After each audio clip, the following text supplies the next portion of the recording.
Bismillahirrahmanirrahim. Assalamualaikum warahmatullahi wabarakatuh. Selamat malam semuanya.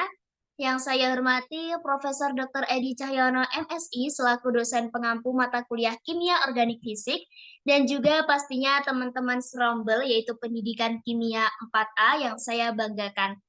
Baik, di sini kami dari kelompok 4 akan mempresentasikan dan juga membahas tuntas mengenai sintesis senyawa N2-nitrobenzil 1,10-fenantrolinium klorida sebagai anti malaria. Oke, ada pepatah mengatakan ya bahwa tak kenal maka tak sayang.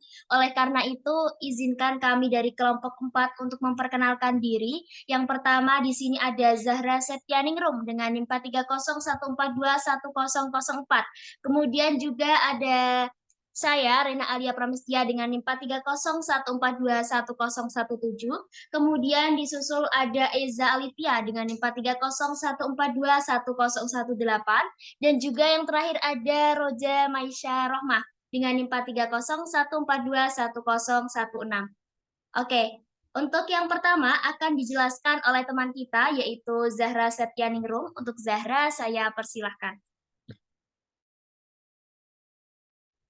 Baik, terima kasih atas kesempatannya. Senyawa yang kita angkat dalam proyek ini adalah senyawa N2-nitrobenzil. Senyawa tersebut dapat digunakan sebagai anti malaria. Penyakit malaria sendiri merupakan penyakit yang disebabkan oleh parasit Plasmodium yang hidup dan berkembang biak dalam sel darah manusia. WHO 2013. Dapat dilihat pada gambar. Bakteri penyebab malaria ini disebarkan oleh nyamuk yang terinfeksi dan disebarkan pada manusia melalui gigitan. Untuk mengatasi penyakit tersebut, maka digunakan anti-malaria terbukti memberikan efek yang baik terhadap kasus malaria Plasmodium falciparum yang resisten terhadap beberapa obat malaria. Citra et al. 1992.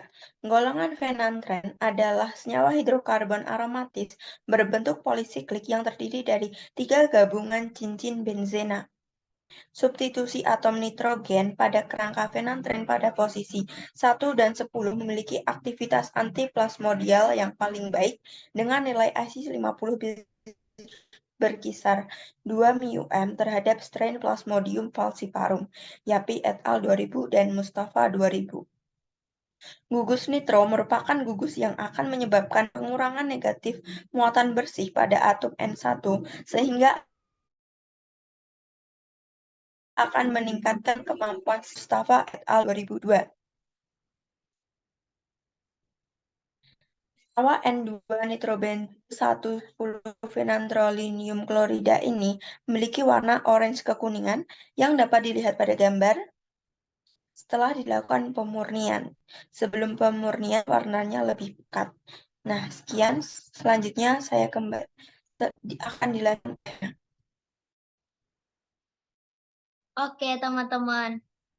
Nah, di sini kita masuk ke pembahasan ya. Nah, seperti yang kita tahu ya, teman-teman, bahwa reaksi substitusi nukleofilik ini terdiri dari dua mekanisme reaksi. Nah, yang pertama ada SN1, kemudian yang kedua ada SN2. Nah, tentunya kita sudah pelajari ya, teman-teman, keduanya.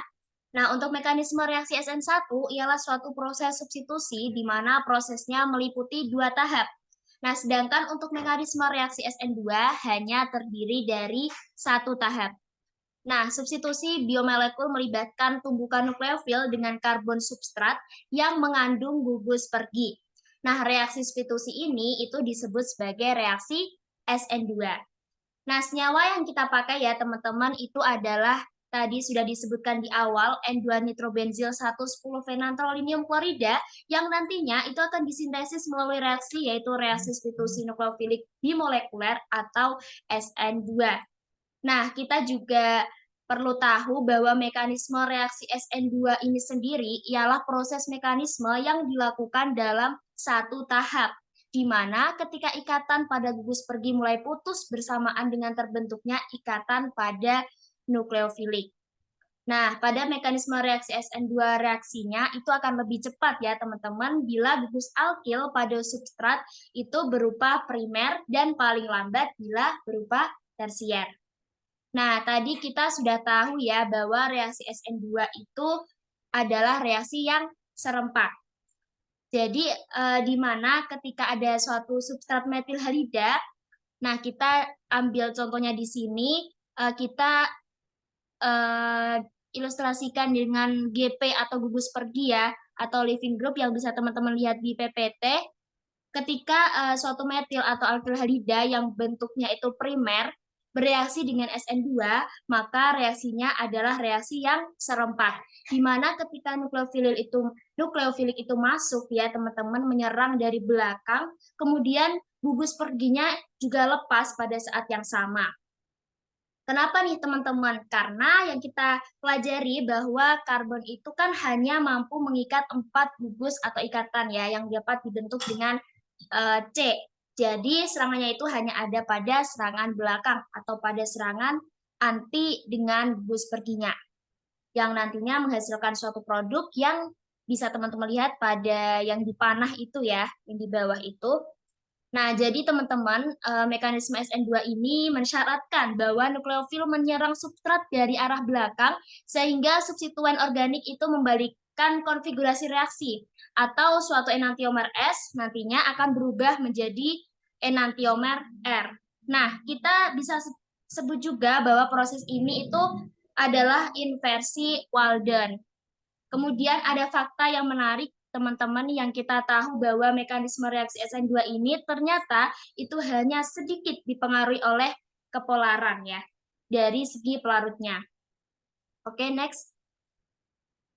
Selanjutnya kita akan bahas mengenai nukleofilisitas relatif dalam pelarut aprotik polar ya teman-teman. Sebelumnya mungkin dari teman-teman ada yang masih asing mengenai nukleofilisitas ya. Nah, nukleofilisitas itu sendiri itu adalah ukuran kemampuan suatu reaksi untuk menyebabkan terjadinya suatu reaksi substitusi. Nah, kita juga tahu bahwa di sini nukleofil itu adalah salah satu ion halida yang kita ketahui ada fluorida ataupun klorida, bromida ataupun iodida, bahkan ada gugus lepas juga ya teman-teman. Kemudian sebagian besar kecepatan reaksi SN2 kita tahu bahwa itu dipengaruhi oleh jenis pelarut. Nah, untuk jenis pelarut protik atau berproton yang biasa mengandung gugus OH- dan NH2 itu ternyata teman-teman kurang disukai untuk reaksi SN2. Nah, kenapa nih? Karena pelarut berproton akan menurunkan energi solvasi. Ya, jadi molekul-molekul pelarut ini akan mengelilingi nukleofil dan membentuk ikatan hidrogen. Sehingga nantinya itu dapat ini ya teman-teman,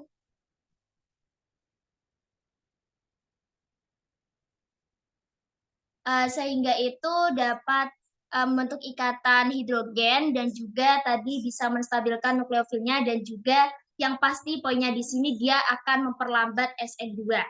Oke, selanjutnya.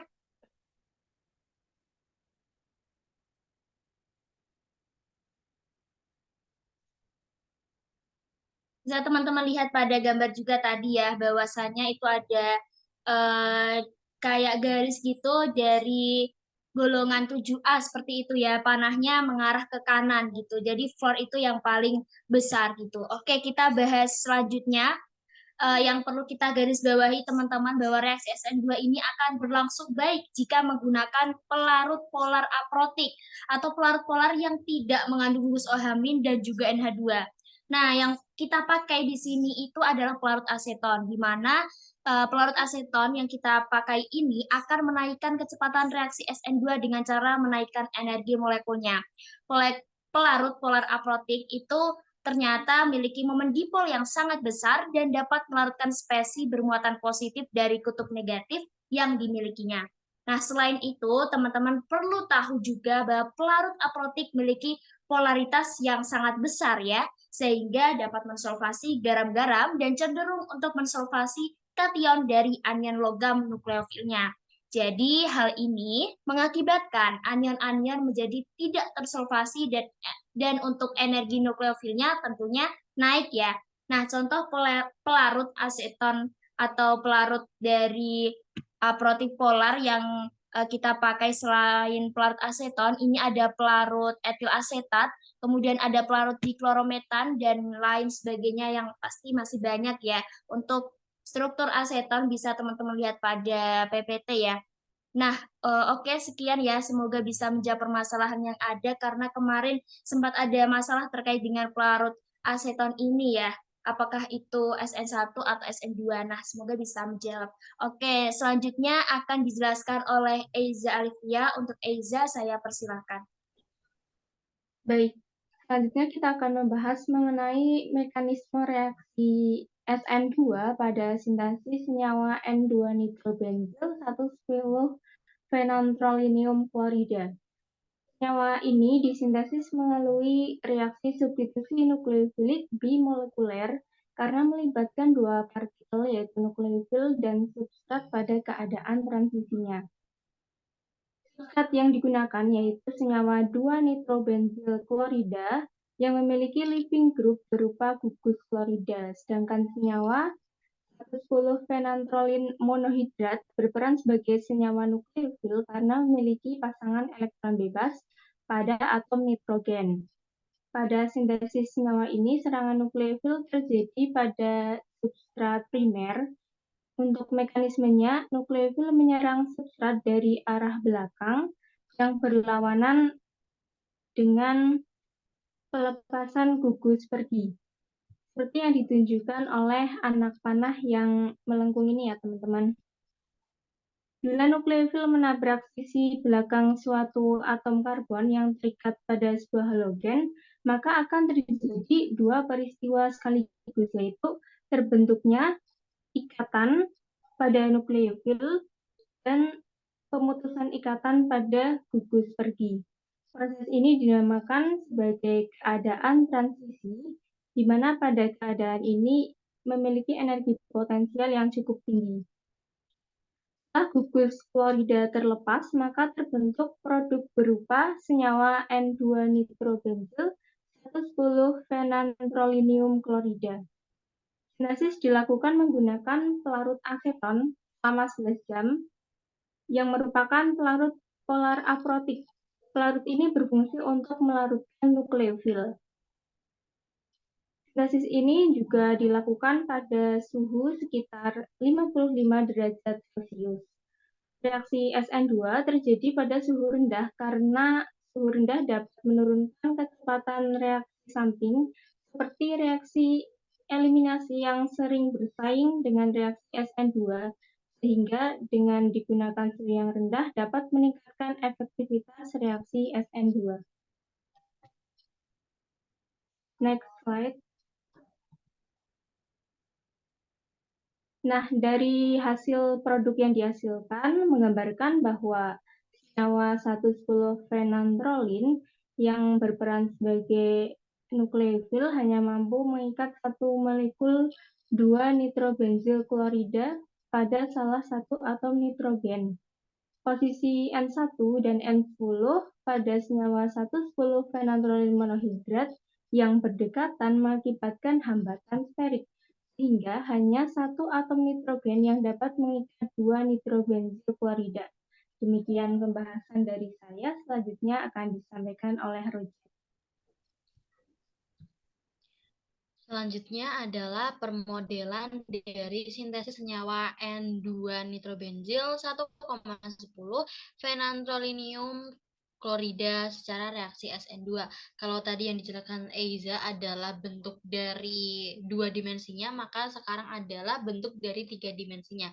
Nah, bisa kita lihat bahwa nukleofil yaitu 1,10 phenantrolin monohidrat ini akan menyerang substrat, yaitu 2-nitrobenzil klorida. Nah, substrat ini yang mengikat gugus pergi, di mana gugus perginya adalah Cl yang berwarna putih, itu akan terlepas pada keadaan transisi dan juga nukleofil ini akan mulai mengikat pada keadaan transisi. Jadi sesuai dengan reaksi SN2, pada keadaan transisi ada dua keadaan, yaitu pelapasan gugus pergi dan juga pengikatan dengan nukleofil. Seperti itu, bisa dilihat pada keadaan transisi ini ada panah yang mengarah pada Cl. Nah, itu menandakan bahwa gugus pergi alias Cl ini akan terlepas dari substrat seperti itu. Nah, ini sebetulnya bentuknya adalah garis putus-putus. Namun pada Hyperchem saya belum menemukan bagaimana untuk memvisualisasikan garis putus-putus ini. Namun saya jelaskan bahwa ini adalah sebenarnya ikatan parsial antara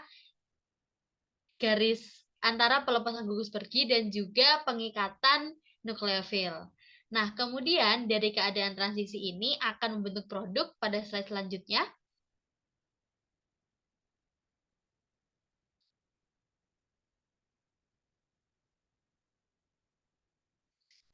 Akan membentuk produk yaitu N2-nitrobenzil 1,10 fenantrolinium klorida.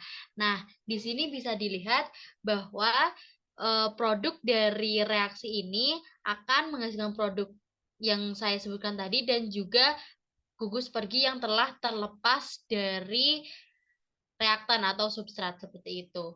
Kemudian untuk diagram energinya di slide selanjutnya.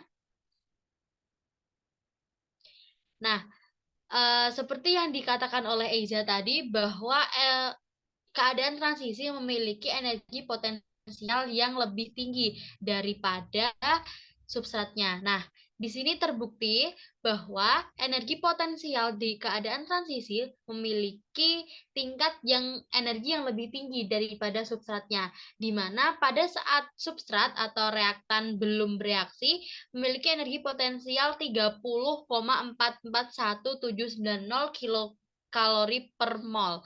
Kemudian pada keadaan transisi memiliki energi sebesar 70,500346 dan pada saat berupa produk memiliki energi 29,278066, di mana ini sesuai dengan diagram energi reaksi SN2 secara umum, yaitu produk memiliki tingkat energi potensial yang lebih rendah daripada substratnya, daripada sebelum menjadi produk seperti itu. Nah, jumlah energi ini saya dapatkan dari perhitungan menggunakan aplikasi Hyperchem. Itu saja dari saya terkait permodelan dan juga diagram energi. Untuk selanjutnya akan dilanjutkan oleh Zahra. Baik, kesimpulan dari sintesis senyawa ini, senyawa N2-nitrobenzil 110 fenantrolinium klorida telah disintesis melalui reaksi substitusi nukleofilik bimolekular atau SN2 antara senyawa 2-nitrobenzil klorida dengan 110 fenantrolin monohidrat. Senyawa tersebut memiliki aktivitas antiplasmodium atau sebagai anti-malaria yang baik. Nah, pelarut aseton akan menaikkan kecepatan reaksi SN2 dengan cara menaikkan energi molekulnya. Selain itu, juga memiliki polaritas yang sangat besar sehingga dapat mensolvasi garam-garam dan cenderung untuk mensolvasi kation dari anion logam nukleofilnya. Referensi yang kami gunakan dalam tugas ini dapat dibaca ya teman-teman. Baik, saya kembalikan kepada moderator. Oke, terima kasih untuk teman-teman yang sudah menjelaskan ya mengenai presentasi dari kelompok 4 dan juga teman-teman yang mungkin memperhatikan ya. Oke, sekian yang bisa kami presentasikan dan juga bahas ya teman-teman. Izinkan kami menutupnya dengan pantun. Siang-siang pergi ke kota, jangan lupa beli alpukat. Demikian presentasi kita, semoga bisa bermanfaat. Oke, Selanjutnya ada pantun juga, menggoreng ikan dicampur bakmi, digoreng terpisah, jangan sekaligus. Cukup sekian presentasi dari kelompok 4 kami, yaitu moga mendapat nilai yang bagus. Oke, terima kasih. Mohon maaf apabila ada kesalahan kata maupun perbuatan. Wallahul muwaffiq ila aqwamit thoriq. Wassalamualaikum warahmatullahi wabarakatuh.